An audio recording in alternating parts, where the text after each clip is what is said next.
then Bernanke today denying investors any hint of another round of stimulus, although he kind of left them hanging.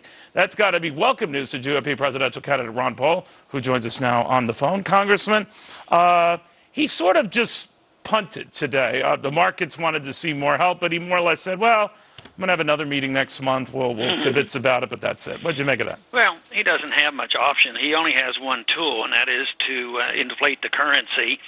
And, you know, because he didn't announce another program and said we're just going to maintain this steady ship of state, what he's doing really is a form of QE, because how does he keep interest rates low? He has to keep monetizing the debt. Congressman, you're a genius. I just want to bring this back to levels even I can understand, and that is QE, you're referring to quantitative easing, when he comes in the market and essentially buys up a lot of securities and debt, essentially prints money. You've never been a big fan of that. You've never been a big fan of the Fed, but the market is always looking for tonic, and that's tonic they've been waiting for. What do you just make of that oddity?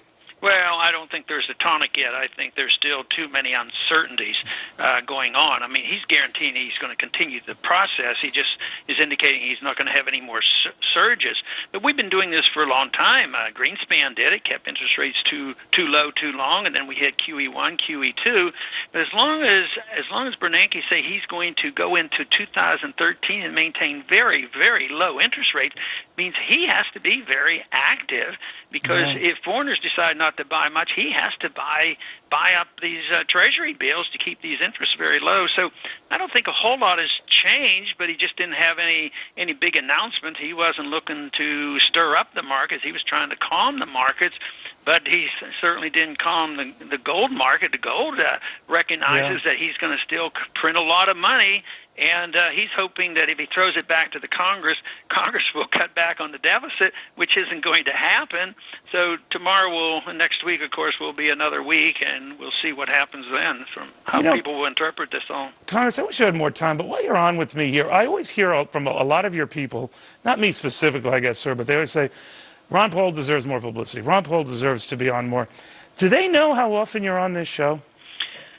I don't know, but I bet you have the record. So well, I do. Actually, I do. And I'll tell you that. something, Congressman, because maybe you can pass this along to you. You've been on, I was checking this, sir, 28 times since November 2008, 50 times since January 26, 2005. That doesn't include other special appearances. In fact, you've been on with me so often. I love having you on. You're a great guest. Don't get that wrong. You could practically be my co-anchor. So I'm wondering... Well, that's a flattering statement. I think it is, too. But seriously, can you get back to them and let them know? I know I'm kind of like the Rodney Dangerfield of these primetime shows, but let them know. You have an open invite. You've been on a lot of times. We love having you on. Somebody accuses me of, complaining a lot. Actually, you haven't heard me doing complaining, but I can't control all the supporters who think different ways. And you've been very generous with my son as well. And I appreciate that, too.